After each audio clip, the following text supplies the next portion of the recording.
Good morning everybody! Mapapalaman tayo next week. Sabi ko, hindi ako bibili ng bagong cellphone. Pinanood ko yung iPhone 17 Pro. Sabi ko, bibili lang ako ng cellphone. Magpapalit lang ako ng cellphone ulit. Pag ang camera niya, sa front camera, ay nawa-wide niya pag nagvi-video ako. At tong cellphone ko, binili ko 15 Pro 1 terabyte. Ako, hindi na ako magpapalit ng cellphone. Ay, Diyos ko po, nakita ko yung cellphone ngayon.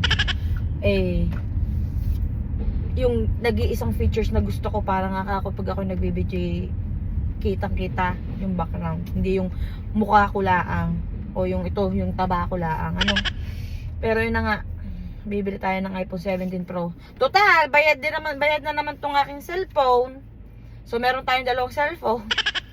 So, pag-iisipan ko kung ibibigay ko sa kapatid ko, ikikip ko, gawa ng pwedeng gamitin ko pang video, yung 17 Pro, tapos transfer ko dito. Pwedeng ang bilhin ko lang hindi 1 terabyte. Pwedeng ito yung 1 terabyte, yung isa hindi 1 terabyte.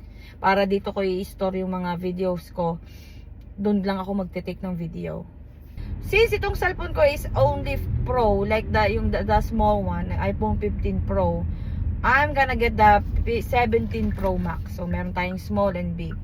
So, napakarami ko ng iPhone product. Ang kulang ko na lang ay tablet. Wala akong tablet. Pero buti na lang, hindi ako bumili ng tablet kahapon. Kung bumili ako ng tablet kahapon, ay naku po, laking sisi ko. At ako bibili ng bagong cellphone. Yung aking MacBook, nasa cabinet, di ko nagagamit. Sana hindi masira yun. Hindi ko nagagamit, ilang taon na. Kailan ko gang huling nabuksan yun? Parang 3 years ago, 2 years ago ata. Yeah, 2 years ago, 3 years ago. Napakatagal na. Sana hindi pa sira yun. Sa isang araw, pag nabili ko na yung cellphone, ating pagsasama-samahin ang ating Apple product.